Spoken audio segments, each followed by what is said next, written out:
kita kedatangan tamu yang mulia, Syekh Abdul Hasan Ar-Rifai, yang mana beliau berasal dari Mesir dan warga negara Mesir, tapi beliau ini belajar di Hadramaut. Jadi sekolahnya di Hadramaut. Biasanya kan orang Hadramaut ke Mesir sekolah, ini beliau dari Hadramaut, dari Mesir, sekolah di Hadramaut belajar. Sampai kemudian kawin di sana dapat orang Hadramaut. Dan hari ini beliau berkunjung, alhamdulillah, ke sini, dan ini adalah pertama kali kunjungan beliau ke Indonesia. Jadi kita mendapat kemuliaan, keberkahan dengan kedatangan beliau. Dan beliau ini spesialisnya, takhasusnya beliau ini adalah berkaitan dengan sirah Nabi Muhammad SAW. Jadi sangat pas, sangat tepat kita dengan pengajian kita yang mana kita juga berbicara tentang bagaimana kehidupan Nabi, bagaimana gawian Nabi yang dilakukan oleh beliau, yang mana kita malam ini babnya sampai tentang jihad. Dan dalam jihad itu Nabi diceritakan dengan dalil Nabi yang terjadi ketika di perang Hunain, yang mana judulnya dalam kitab itu disebutkan apa? Boleh berbangga diri ketika dalam perang. Artinya apa? Kita modelnya aku, si aku atau aku gitu. Dalam peperangan itu boleh, tapi kalau di dalam peperangan itu ditanggapi. Dan di antara contohnya yang disebutkan dalam kitab itu adalah anan nabiyyu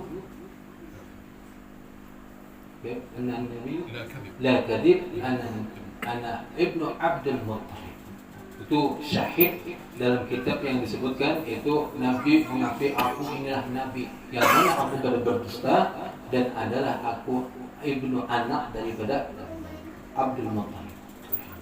Nah, malam ini kita akan mendengar cerita atau sirah yang mana tadi ulun sempat ngobrol sebelumnya dengan beliau. Beliau menyebutkan salah satu dari fatwa ulama yang luar biasa itu apa?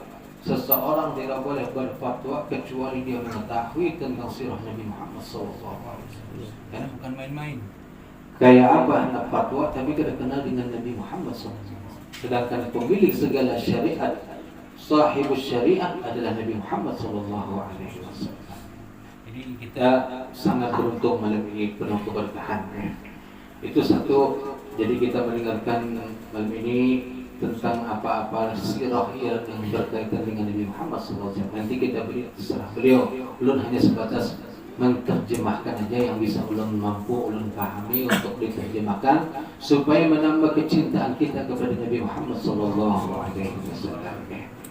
Yang kedua tadi ulun juga mungkin meminta kepada beliau nanti untuk, karena kan malam ini rencananya hendak sembahyang hajat, untuk hajat daripada anak ulun yang insya Allah akan berangkat, akan sekolah ke Hadramaut besok insya Allah berangkat, dan hari Jumatnya nanti dari Jakarta ke Hadramaut. Jadi kita bersama-sama melaksanakan sholat hajat, yang mana nanti jika beliau mau mengimami, kita sangat berterima kasih untuk pelaksanaan ibadah sembahyang hajat ini. Dan dengan hajat itu kita minta kepada Allah seberataan untuk supaya yang berangkat selamat dalam perjalanan dari rumah sampai nanti ke tempat tujuan. Kemudian juga di sana mendapatkan ilmu yang bermanfaat, ilmu yang menjadikan baginda Nabi SAW senang dan ridho kepadanya, dan juga untuk menjadikan dia kenal dengan Allah, serta mendapatkan adab akhlak yang bagus yang sesuai yang diajarkan oleh baginda Nabi Muhammad SAW. Ya. Jadi langsung saja, tidak berpanjang lebar, jadi biar kita ada waktu yang banyak untuk mendengarkan nasihat-nasihat beliau. Yang mana tadi sudah sebutkan, beliau ini spesialisnya, takhasusnya adalah dalam sirah. Jadi istilahnya kalau orang kita itu apa, sudah cerita tentang Nabi atau akhlak Nabi atau perilaku Nabi ataupun bagaimana bentuknya Nabi, itu sudah di luar kepala beliau. Maka kita kan harus masih membaca kitab, melibatkan Nabi, baca kitab. Jadi Ya mudah-mudahan kita juga semakin bertambah cinta kepada Nabi Muhammad SAW, dan dengan cinta kita itu pun Nabi Muhammad SAW mencintai kita sehingga kita mendapatkan syafaatnya Nabi Muhammad SAW. Langsung saja wa ila hadratil muhtaram tafadhal mashkura wa nurid nasma minkum min takhasusatikum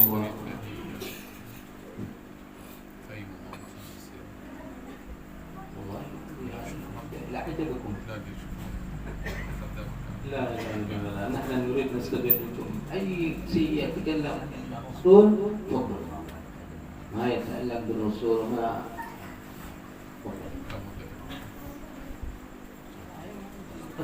لا ممكن لا تندم بعدين لأنك لو أنا ممكن أطيل بالسيرة أنسى نفسي وحتى لا تندم أنت أعطني وقت أنا ألتزم به. لا نحن الساعة 8 نريد نصلي بعد. نعم إذا نصف ساعة.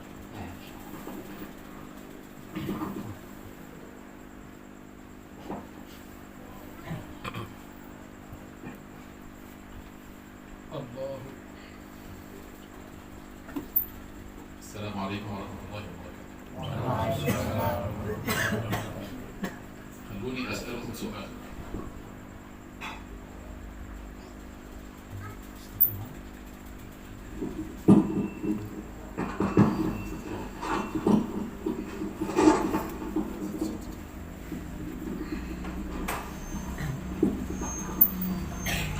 أريد أن أسألكم سؤال.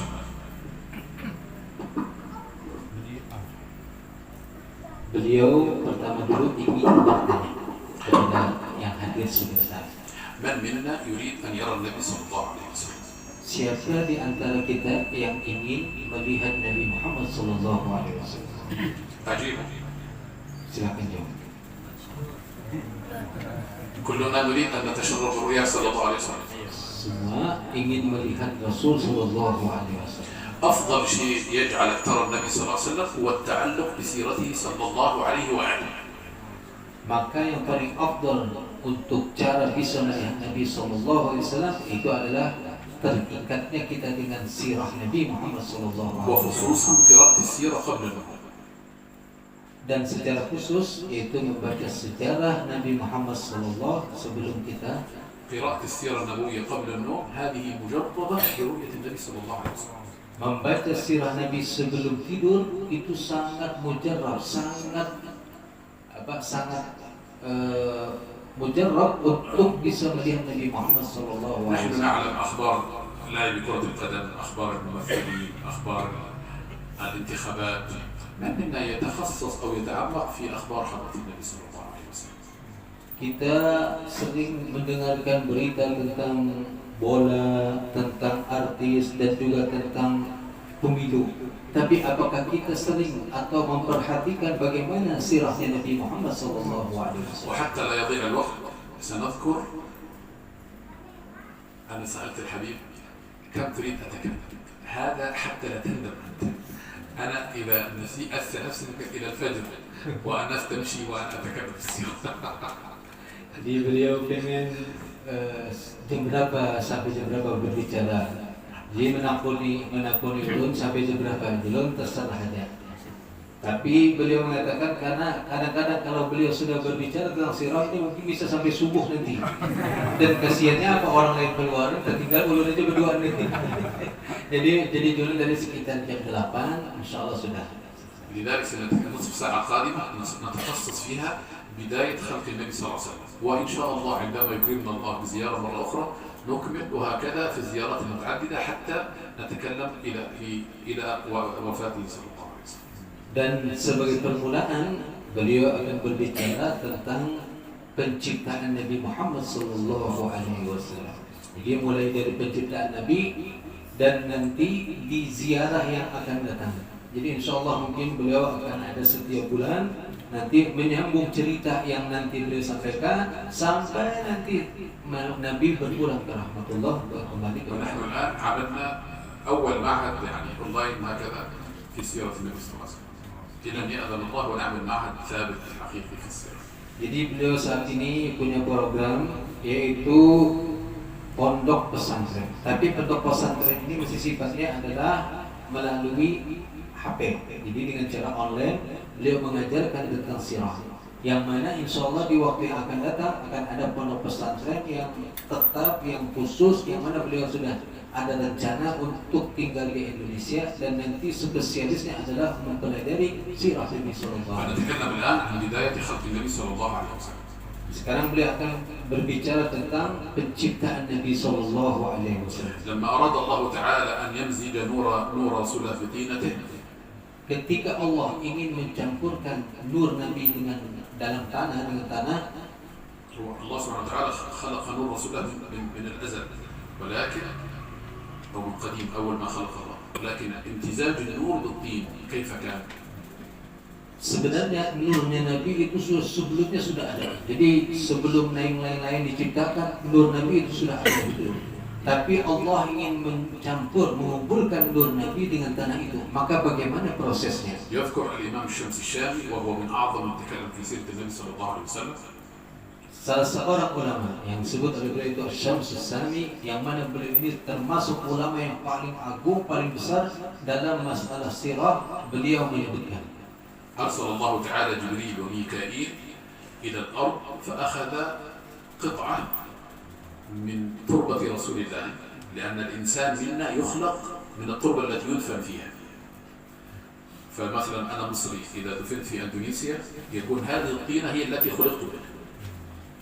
Lalu Allah mengutus malaikat untuk turun ke bumi mengambil tanah buat Rasulullah, tanah yang mana Nabi diciptakan dan kemudian akan dikuburkan.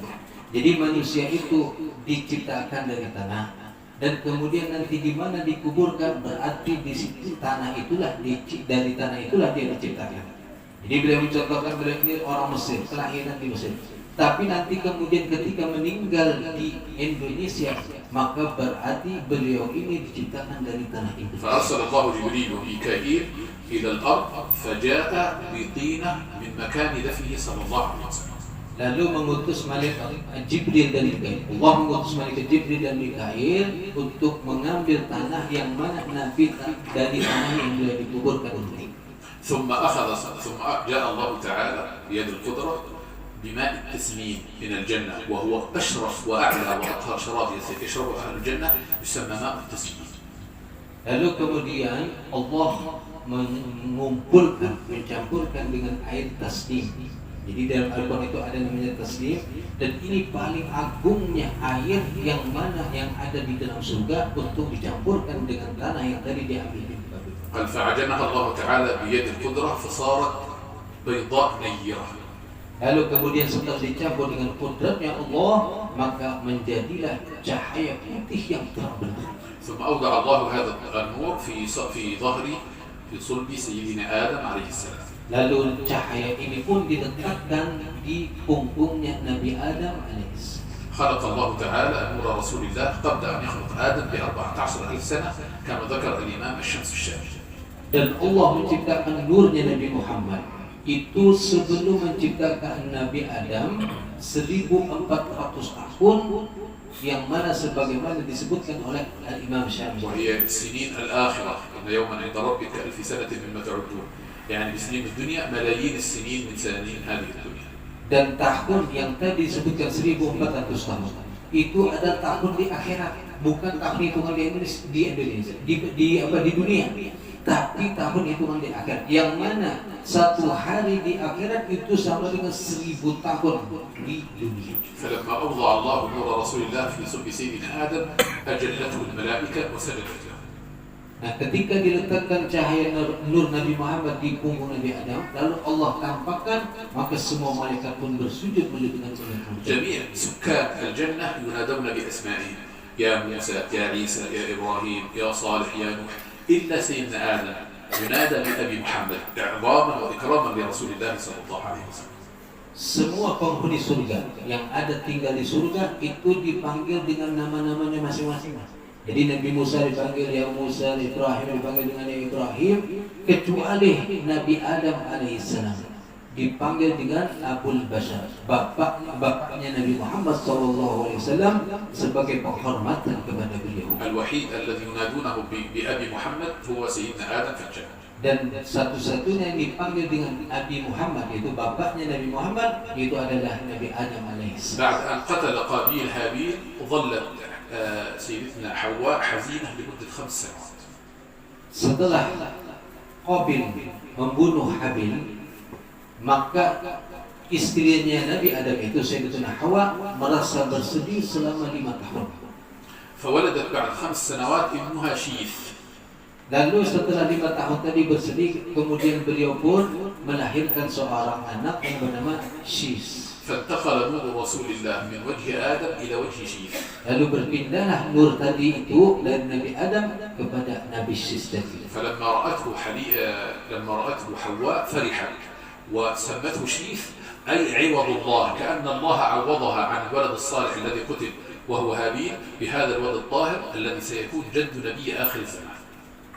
Ketika Sayyidatuna Hawa melihat, menyaksikan akan nur yang ada di wajah Shis tadi itu, maka beliau pun bergembira dan menamainya dengan sebagai pengganti.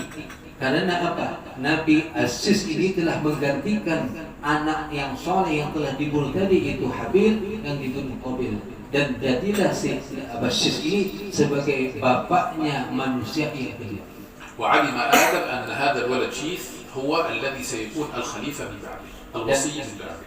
Dan Nabi Adam pun mengetahui bahwasanya Shis ini nanti akan jadi khalifah, pengganti beliau yang akan datang. فلما بلغ سيدنا شيث مبلغ الرجال أوصاه آدم. Ketika Nabi Shis tadi itu mencapai umur yang sudah dewasa, maka Nabi Adam pun berwasiat kepada beliau وأخبره أنه سيكون جد نبي آخر الزمان. dan memberitahu kepada Shis tadi itu bahwasanya dia akan menjadi kakeknya atau bapak dari Nabi akhir zaman. وأوصاه وصية خالدة. Dan kemudian berwasiat dengan suatu wasiat yang kekal. قال له يا بني اتق الله ولا تضع النور أي نور النبي صلى الله عليه وسلم في غير حله. Lalu wasiat beliau kepada Shis itu, hendaklah engkau bertakwa kepada Allah dan janganlah engkau meletakkan nur ini kepada yang tidak halal daripada Allah. وظل نور رسول الله يتنقل في أجداده صلى الله عليه وسلم. Dan terus nurnya Nabi ini berpindah dari satu ke satu daripada kakek-kakek beliau. وكان أهل الكتاب يعلمون ويعرفون نور رسول الله، فكان إذا رأوا أحد أجداد رسول الله يعلمون من النور أن هذا الرجل هو أحد أجداد نبي آخر الزمان. Dan orang-orang ahli kitab, itu orang-orang yang mempelajari kitab-kitab Taurat atau yang lainnya, mereka itu mengetahui bahwasanya ini adalah Nabi, kakeknya Nabi dari nur yang tadi terpancar dari wajah mereka. فمن أجداد رسول الله من يسمى مضر. Di antara kakek Nabi ada yang dinamai dengan Mudar. المضر هو الأخذ بشدة. Al-Mudar artinya orang yang menarik dengan secara لأن keras. مضر من يراه يأخذ قلبه بشدة ويحبه لكثرة ما كان في وجهه من نور النبي صلى الله عليه وسلم. Kenapa? Karena setiap dinamai beliau tadi mengambil dengan cepat, itu dikarenakan setiap orang yang melihat, menyaksikan beliau langsung merasa tertarik kepada beliau dan merasa senang dikarenakan begitu banyaknya nur Nabi yang ada pada beliau. ومن أجداد رسول الله من يسمى نزار. Dan juga di antara kakeknya Nabi ada yang dinamai Nizar. هذا لما ولد نزار علم أبوه أن ورأى نور النبي كثير في وجهه، فعلم أن ابنه هذا هو أحد أجداد نبي آخر الزمان، فصار يذبح للعرب ويطعمهم ذبائح طويلة، فقيل له هذا كثير، فقال هذا نزر قليل في حقه لأن هذا ابني هو جد نبي آخر الزمان. لم يصرح بهذه المعلومة، ولكن قال له هذا نزر قليل في حقه، وخبأ في صدره أن هذا الولد سيكون أحد أجداد نبي آخر الزمان صلى الله عليه وسلم.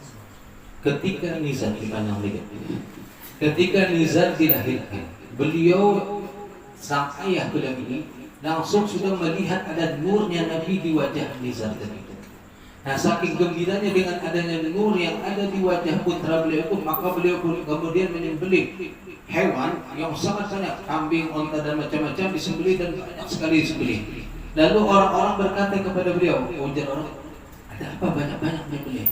Kebanyakan yang menyembelih. Lalu ujar beliau, ini nazrul sedikit dibandingkan adanya nur yang ada di tubuh Nabi, di tubuh anak beliau yang namanya Nizar tadi itu. Dan beliau menyembunyikan maklumat. Jadi yang tahu ada nur cahaya itu hanya beliau, orang lain tidak ada yang tahu. Jadi setiap orang-orang yang tertentu ini memang melihat ada nur Nabi pada wajah orang-orang tertentu yang bakal menjadi kakeknya Nabi nanti itu. ومن أجداد رسول الله من يسمى عدنان. Dan di antara kakek Nabi juga ada yang namanya Adnan. العدن هي الإقامة، لذلك سميت جنة عدن لأنها الناس يقيمون فيها جنة عدن. سمي عدنان. Dinamai Adnan. Adnan artinya apa? Tempat tinggal. Makanya di dalam surga ada surga yang namanya Jannatul Adn. Itu surga yang bakal menjadi tempat tinggal. لماذا سمي عدنان بعدنان؟ Kenapa Adnan dinamai dengan Adnan? لأن أعين الإنس والجن كانت مقيمة عليه من بهائه وجماله وكثرة ما فيه من أنوار النبي صلى الله عليه وسلم، كان الكل مقيمون عليه. Karena manusia dan jin ketika melihat kepada Adnan ini, mereka terhenti, terdiam. Begitu terkagum-kagumnya kepada nur yang ada di wajah Adnan ini, sampai-sampai mereka tidak bisa lagi untuk melakukan perjalanan. ولد عدنان معد بن عدنان. Dan kemudian ada lagi daripada ada anaknya Adnan juga ada namanya Ma'ad. وسمي معد لأنه كان صاحب إعداد للحروب. كان صاحب إعداد للحروب. معد بن عدنان. Dinamai Ma'ad karena beliau ini mempersiapkan untuk peperangan yang akan dihadapi. يذكر الإمام الحلبي أن معد كان في عصر موسى عليه السلام. Dan disebutkan di dalam Sirah Al-Halabi bahwasanya Ma'ad ini hidup satu zaman dengan Nabi Musa alaihissalam.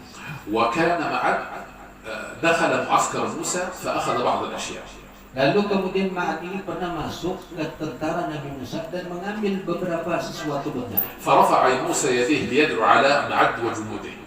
Lalu kemudian mengangkat Nabi Musa dan tentaranya kepada Ma'ad itu. فأوحى الله إليه يا موسى لا تدعو عليه لأنه سيخرج من صلبه نبي آخر الزمان صلى الله عليه وسلم. نعم. Dan ternyata Allah mewahyukan kepada Nabi Musa. Jadi ketika tadi kan Ma'ad ini masuk ke tentara Nabi Musa, mengambil sesuatu, ibaratnya mencutar. Tapi kemudian Nabi Musa hendak mendoakan supaya Allah menurunkan bencana kepada orang ini. Justru Nabi Musa diberi wahyu oleh Allah, jangan kamu doakan mendapat bencana, karena dari orang ini nanti akan muncul Nabi akhir zaman.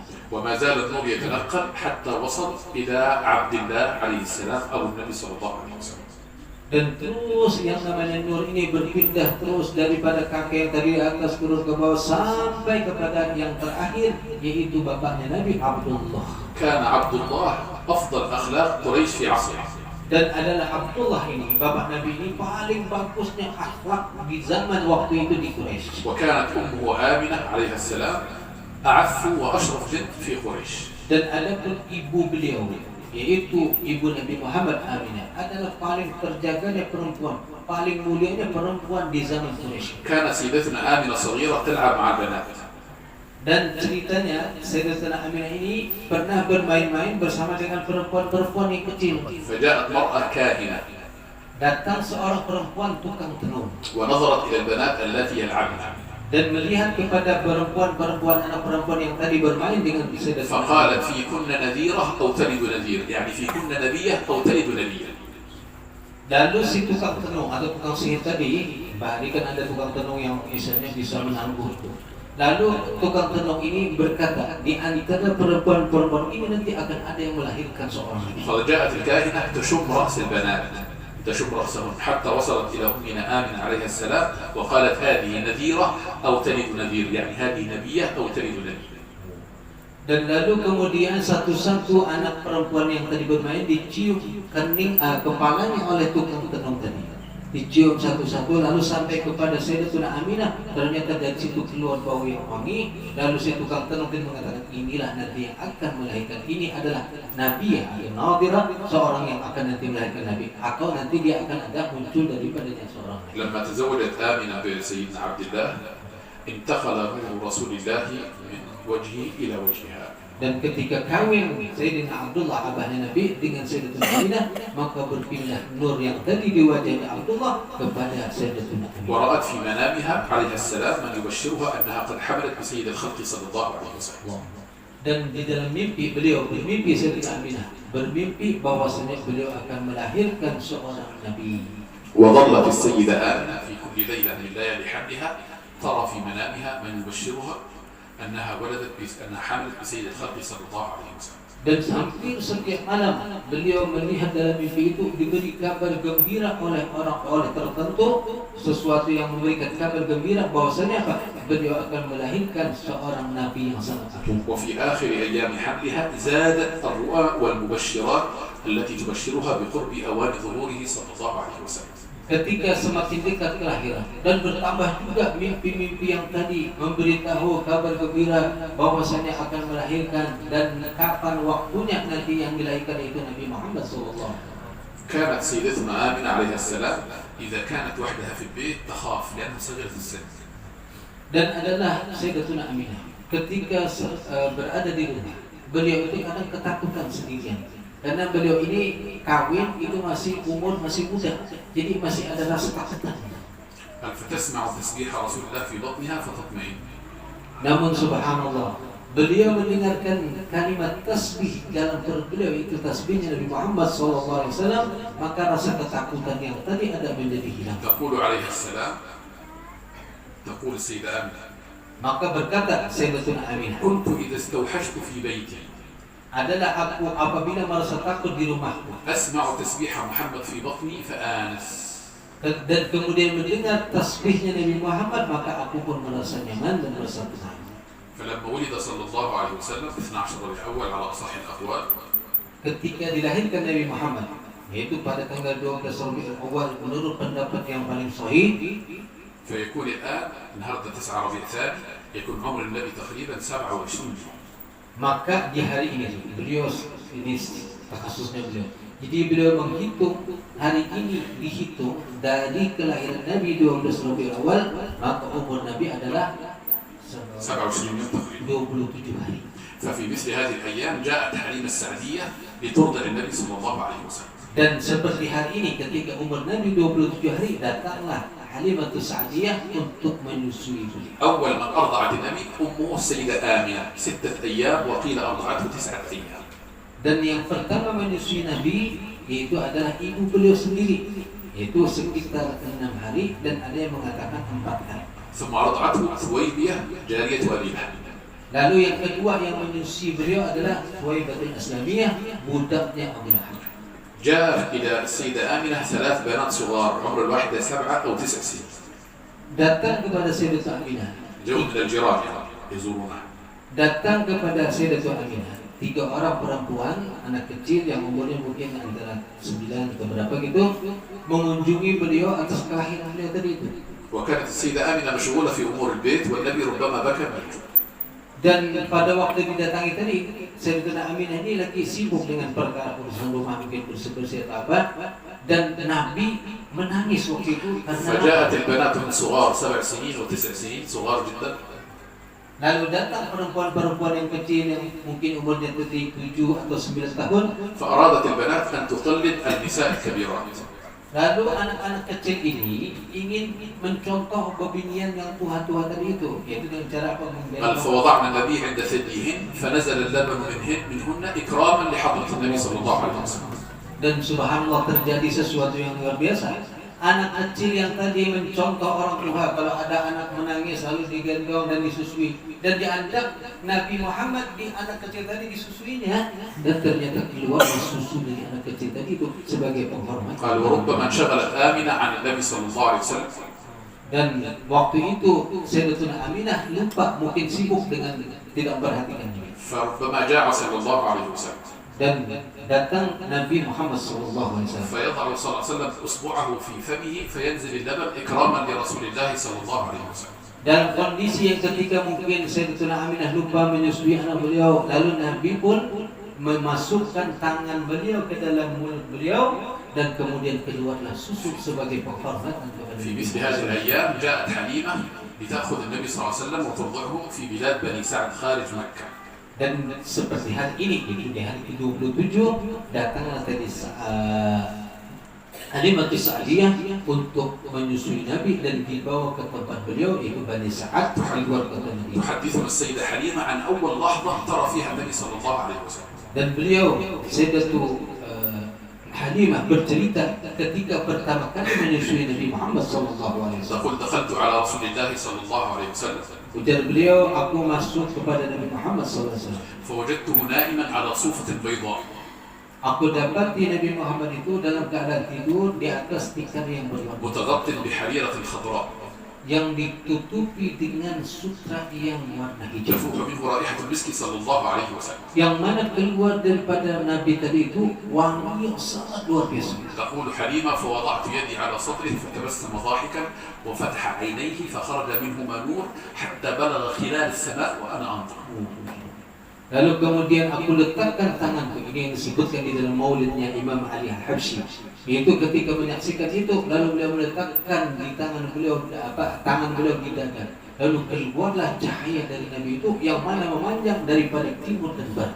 تقول حليمة فلما وضعت رسول الله على أثاني Ketika aku lalu kemudian Sayyidatina Halimah bercerita lagi, ketika aku meletakkan Nabi Muhammad di atas pangkuanku, تقول حليمة فرأيت أتاني نظرت إلى الكعبة، هذا الحمار نظرت إلى الكعبة وخبطت رأسها 3 مرات كأنها تشكر الله تعالى أن جعل النبي صلى الله عليه وسلم على ظهرها.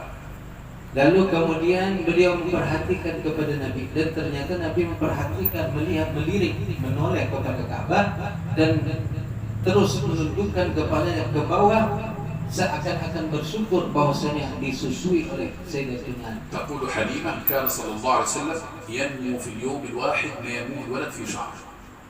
Dan lagi cerita beliau adalah Nabi Muhammad itu tumbuh berkembang dalam 1 hari sebagaimana tumbuhnya bayi yang lain dalam 1 bulan. Jadi pertumbuhan bayi 1 bulan itu Nabi Muhammad 1 hari sama dengan pertumbuhan Nabi Muhammad. وينمو في شهر ما ينمو الولد في سنة.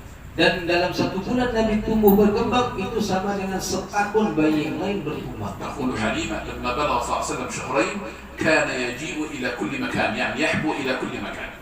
Dan ketika sudah 2 bulan di tempat beliau, ternyata Nabi Muhammad ini bergerak ke sana kemari. Bisa seperti bayi yang lain yang mana belum mencapai umur seperti itu tidak mungkin. Tapi Nabi Muhammad umurnya masih 2 bulan sudah bisa ke sana kemari bergerak. تقول حليمة فلما بلغ 3 أشهر صلى الله عليه وسلم كان يتكئ على الجدار ويمشي 3 أشهر. Dan ketika berumur 3 bulan, Nabi Muhammad yang mana masih umur 3 bulan itu sudah bisa mengikuti dinding dan berjalan seperti bayi yang sudah tadi. تقول حليمة فلما بلغ صلى الله عليه وسلم 4 أشهر استقل بالمشي. Ketika 4 bulan umur Nabi dan ternyata Nabi sudah berdiri sendiri tanpa harus berpegang. تقول حليمة فلما بلغ صلى الله عليه وسلم 7 أشهر بدأ يتكلم. Ketika umur 7 bulan Nabi sudah mulai berbicara. فلما بلغ 8 أشهر صار يتكلم الكلام الفصيح.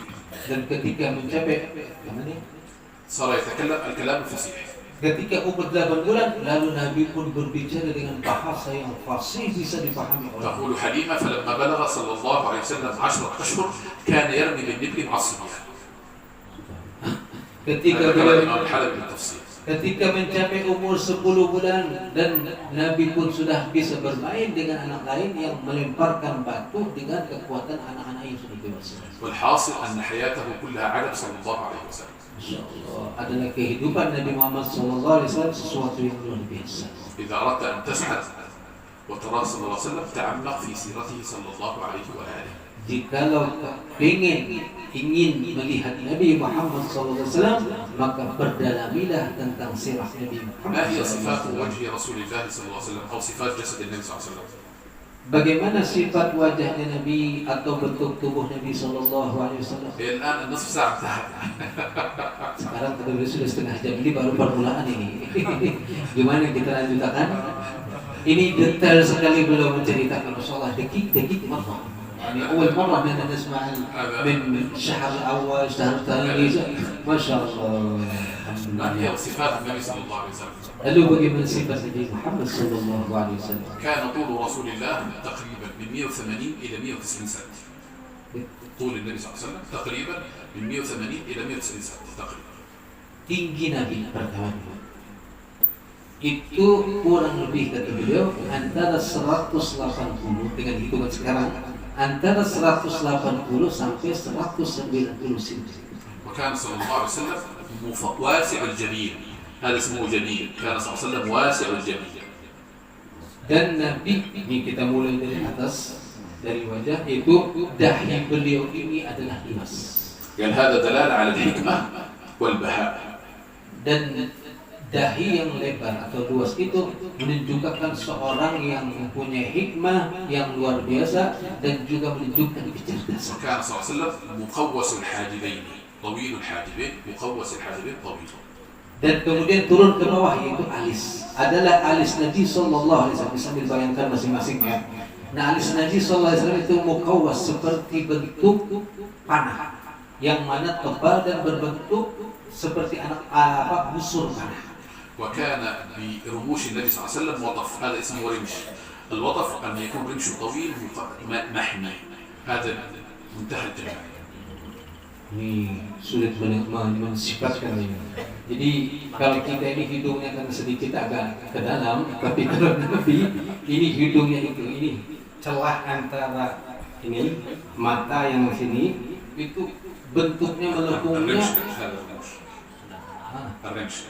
bulu mata beliau bulu mata beliau itu bentuknya kalau istilah sekarang itu lentik. وكان به حور صلى الله عليه وسلم. الحور هو استدارة في العينين، مثل قريب الاستدارة في العينين. Ini sifat mata beliau pula. Itu mata beliau ini قريب استدارة في عينين، من جمال العينين مثل الأحور. Jadi bentuk mata beliau itu tidak terlalu membulat. Matanya ini maknanya dalam mata biji mata itu sedikit sekali putarannya.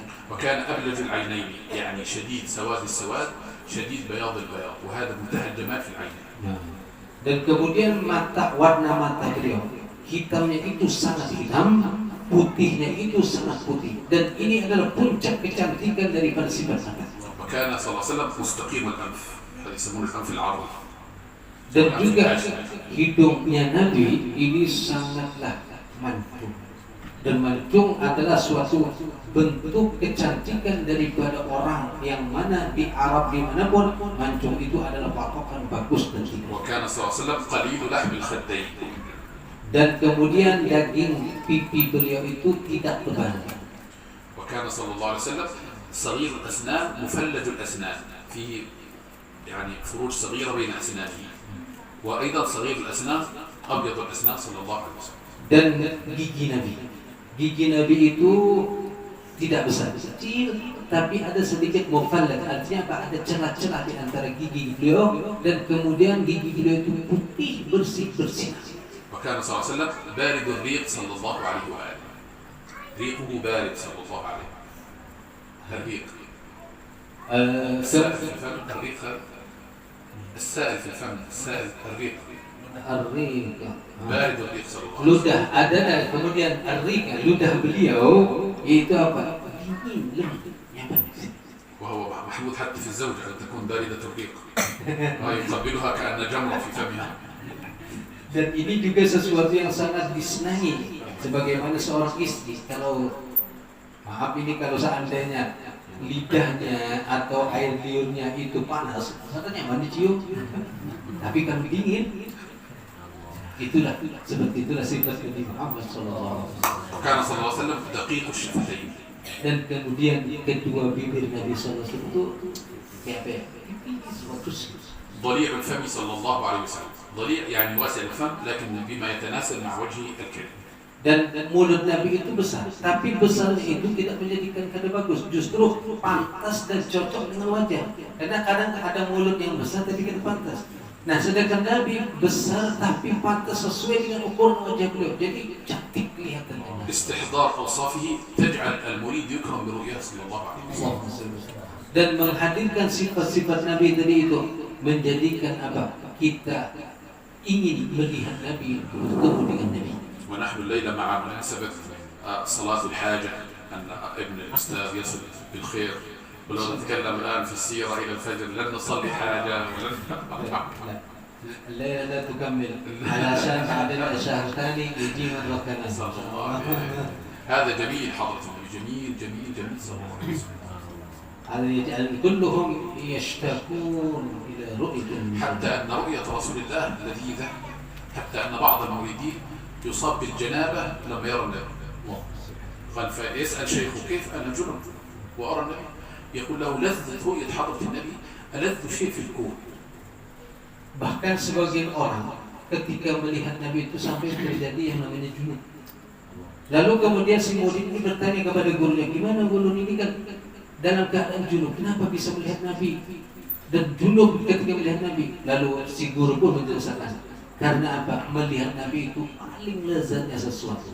Dan ketika orang itu merasa lezat, apa yang terjadi? Maka keluar yang namanya.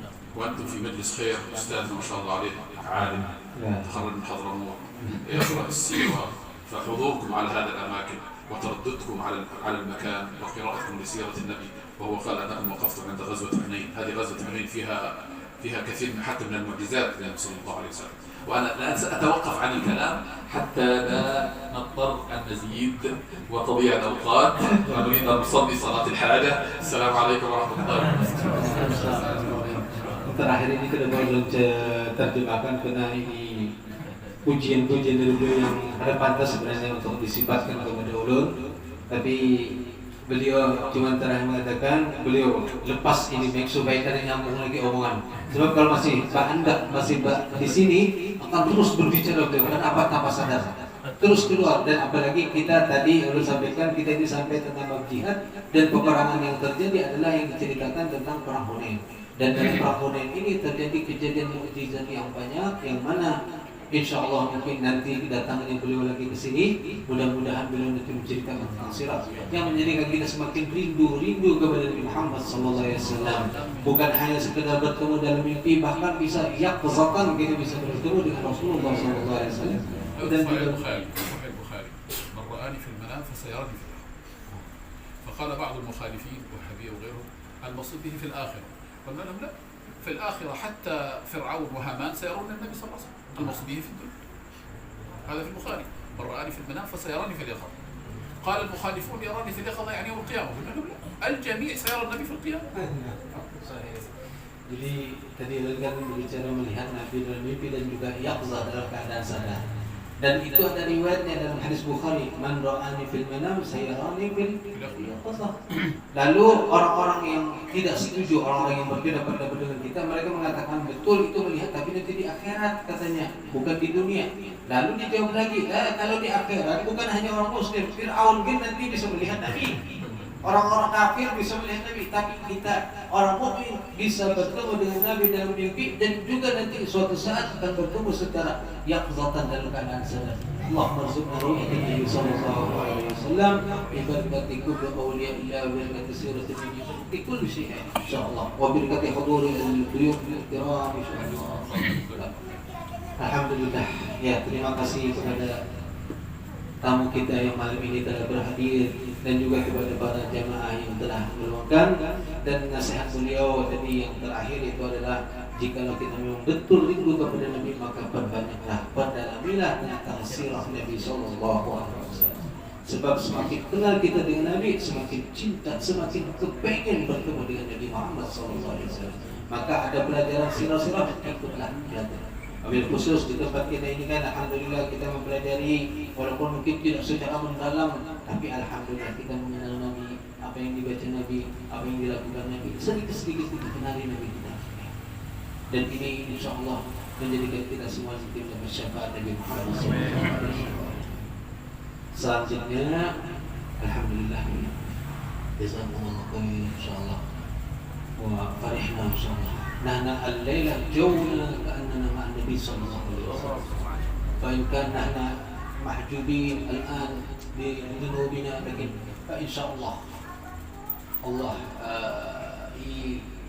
يمسح ويذهب ما في قلوبنا حتى نرى النبي صلى الله عليه وسلم. Selanjutnya kita akan sholat hajat. Ini kan isya sudah azan, jadi kita sholat hajat dulu. Untuk tadi niatnya untuk supaya keselamatan Ananda Muhammad atau yang biasa dipanggil Hamidi yang akan melaksanakan safar ke Hadramut untuk menuntut ilmu. Jadi selamat dalam perjalanan sampai tujuan.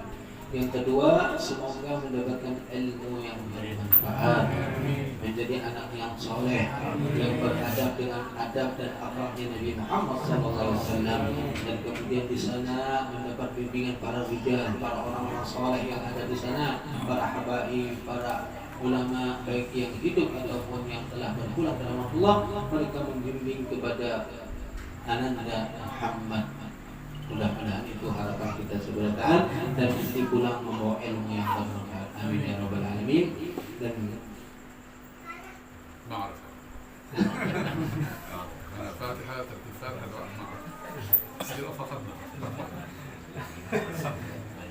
هذا طلب من الجماعة، لأن دائما عادتنا نختم المجلس بالفاتحة، وبعد الفاتحة نصلي الحاجة، ونريد أنتم تكونوا إمام نتشكر. أنا أقول أمين.